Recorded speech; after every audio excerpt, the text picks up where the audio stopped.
Saving money is not sexy. And as much as us finance influencers really try to make saving money feel sexy online, at its core, it's boring. So today I am going to share some of the boring ways that I save money. There's a lot of personal finance jargon on the internet, but here at Break Your Budget, we cut through the crap and focus on getting the basics right.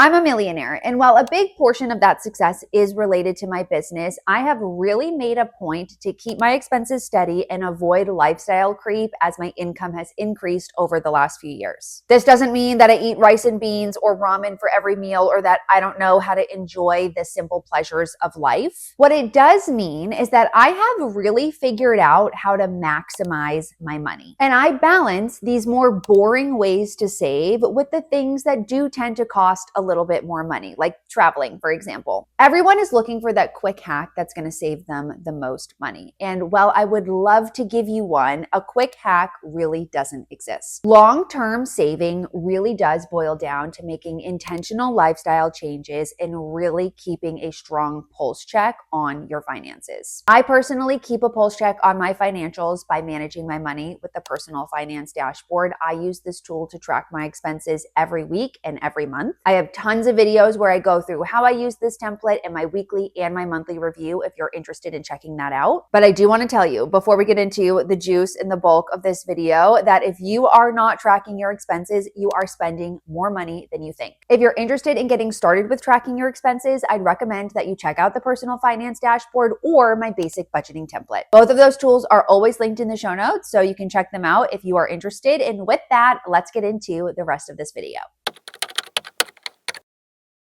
Kicking things off with arguably the most boring thing that I do, I stick to a grocery budget and I cook 99% of my meals at home in this lovely kitchen in my apartment. When it comes to food and groceries, I really try to limit eating out to social activities only. I've really moved away from ordering takeout, and if I do eat food outside of the house, it's because I'm being social and getting dinner or lunch or some meal with a friend. As a result of this, I'm able to keep my grocery budget at around $300 to $350 a month. I do this by planning out my meals strategically and really making sure that I shop my pantry and I shop my fridge before I go to the grocery store. Cooking meals at home is an obvious and, in my opinion, a really easy way to save more money. That being said, it does require a little bit of planning in advance, and this really does take time to figure out what your grocery cadence is, how you can cook and use things up in your pantry, and what your monthly budget is going to look like realistically. I usually spend time on Sunday evenings to map out my grocery plan and my meal plan for the week, and then on Monday mornings before I get my week started, I'll head to the store. I have an entire YouTube video dedicated to my grocery planning and weekly meal planning process. I follow what I call the 3-2-1 method, and I detail exactly what that is in that video. So I'll make sure that that's linked on the screen if you want to go check it out.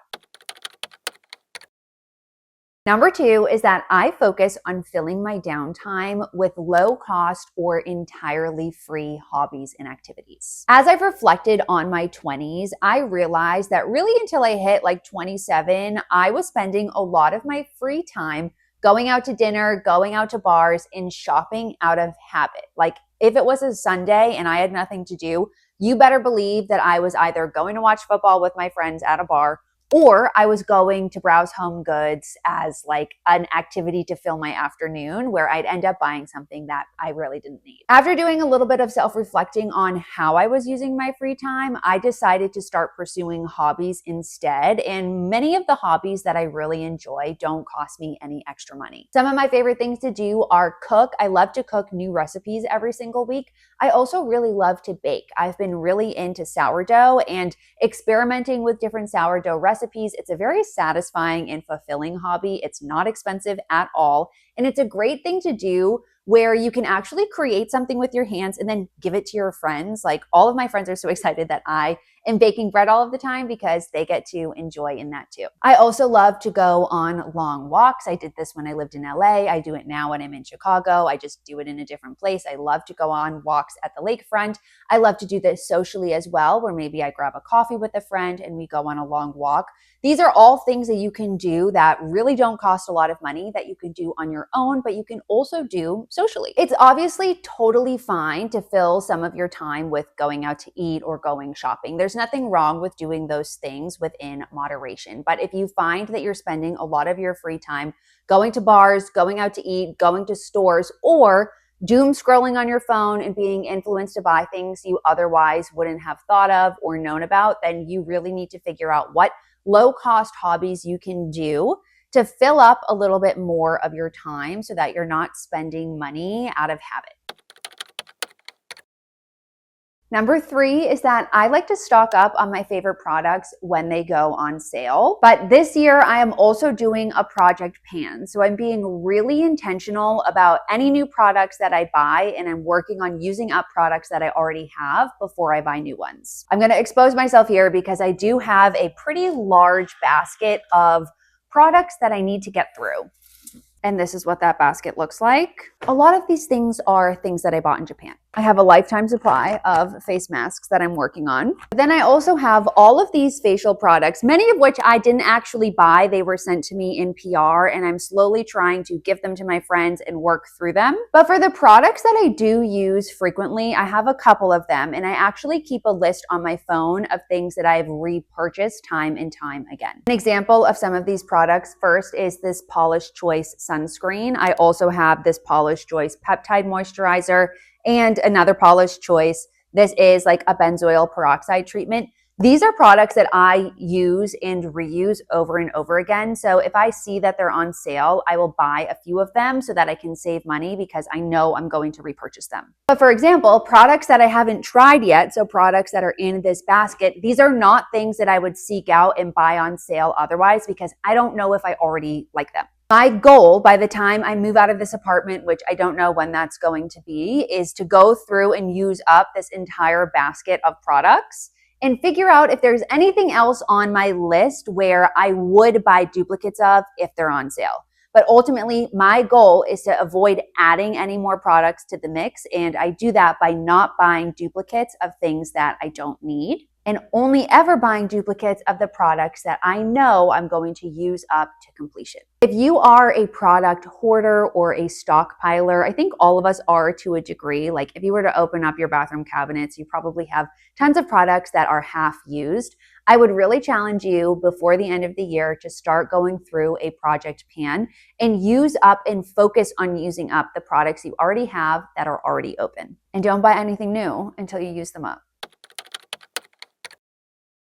Moving on, I cycle my paid subscriptions, which I know is probably the most cliche thing to hear ever. Like when you're trying to cut your budget or find areas to reduce, the first thing that you're going to do is look at your paid subscriptions. What I've noticed though is that oftentimes people will have multiple paid subscriptions. So for example, multiple streaming services or multiple paid news outlets. And while I understand wanting to have options and diversity, more often than not, if you're paying for multiple different subscription services, you're not actually using each one to the fullest. And so I actually have a rule where I limit myself to one streaming service and one paid news subscription a month. Sometimes I'll go months at a time where I have the same ones, but for example, right now I'm using Hulu and the Wall Street Journal. If I wanted to swap over to Netflix, I would need to pause my Hulu subscription so that I'm only paying for one at a time. Same goes for the Wall Street Journal. If I wanted to swap over to a Business Insider or a New York Magazine or something, I don't know, I'm just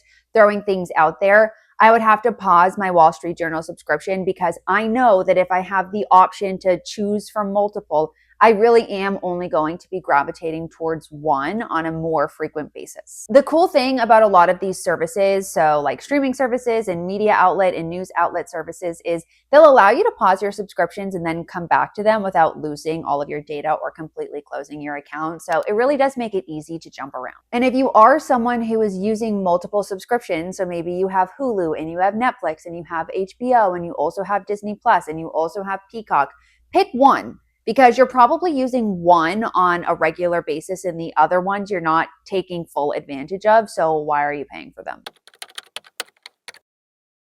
And last but not least, I take advantage of my credit card rewards to their fullest capacity. Most credit cards come with rewards that will give you credits back on things like streaming or subscription. So this sort of piggybacks off of the last one. And a lot of times too, these credit cards will come with things like reimbursements or discount opportunities. So if I have a card that has a credit or a reimbursement attached to it as part of its broader rewards program, I'm enrolled in it. For example, with my Amex Platinum card, I get $240 annual credit for digital entertainment. So this is for things like Hulu or the Wall Street Journal or Disney Plus. And I am enrolled in those so that I'm not paying for something that is covered under my annual fee. And I've sort of optimized all of my credit cards to really take advantage of these benefits. There is not a credit card reward that I am not enrolled in. The goal is to use your credit cards to get as much rewards, as much cash back, as many travel points as you possibly can. That way, the money that you are spending is going as far as possible and it frees up more room in your budget to save and invest. This really emphasizes the point of like optimizing your financials and optimizing the tools that you're using to keep as much money as possible in your pocket. It does require a little thought and intentional planning in order to do this. But I would challenge you to take some time over the next few days to really look at the credit cards that are in your wallet and make sure that you are taking full advantage of the rewards that those cards offer. You'd be surprised because a lot of times the rewards, if it's not like a premium card, are a little bit hidden or not as easy to take advantage of. So you may need to go into your portal and enroll in a reward or, just refresh and make sure that if there are rewards, you're aware of them. On another note, just to add to this last one, it doesn't have anything to do with credit cards, but it does have to do with cash back. I use a tool called Rakuten for all of my online shopping, which obviously if I'm shopping online, I'm also using my credit cards. Rakuten is a really cool tool because basically it will flag if a store that you're shopping at is offering a cashback deal, and you can over time collect cash back, and then they will pay you that cash back in the form of like literally a check in the mail every 3 months. I do have a Rakuten link in the show notes always. So if you want to sign up for Rakuten, I think you should, especially before the holiday season, because that's usually when you're getting the most cash back anyways. To wrap things up here, as much as the internet really tries to make saving money feel sexy, myself included, because obviously I want to make saving money feel interesting, it's just not. It really boils down to optimizing your financial strategy and slowly making some of these lifestyle changes that will ultimately help you keep more money in your pocket. In the current economy, every single dollar counts. No habit or change is too small, and we really all should be glamorizing and glorifying saving money where we can. With that, I am going to wrap this video up. I actually filmed this video on my iPhone. So if you enjoyed this more casual, chatty style of video where I'm moving around and, it's not so serious, let me know because I enjoyed filming this. And as always, please make sure you like and subscribe, and I will catch you in the next one.